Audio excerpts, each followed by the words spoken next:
Demokrasia na Maendeleo Chadema, na yeye anaingia hapa mahakamani akienda katika eneo lile ambalo wamekaa wanachama mbalimbali wa chama hiko cha Demokrasia na Maendeleo Chadema, na unaweza ukaona hapo akilakiwa na baadhi ya viongozi wa chama hicho. Bila shaka atapata nafasi ya kuzungumza mawili matatu na wanachama ambao wamejitokeza hapa, lakini pia kwa ajili ya kuweka taratibu nyingine zote katika usawa kabla ya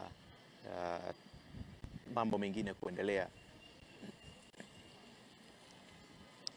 Unaweza ukaona kwa mbali hapo taswira ya wakili Peter Madeleke ambaye na yeye ni miongoni mwa wale ambao wamejitokeza siku ya leo kwa ajili ya kupata nafasi ya kushuhudia kesi hiyo, miongoni mwa mawakili ambao wamekuwa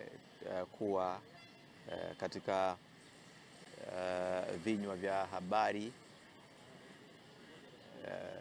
na kutajwa katika majukwaa mbalimbali ya habari, hususan kwa matukio wawakilisha wateja wake mbalimbali. Tunasubiri muda wote kutoka sasa Tundu Lissu atafikishwa hapa kwa ajili ya kuenenda kufuatilia shauri hilo. Unaweza ukaona hapo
operation ambayo ndio inaendelezwa na wanachadema.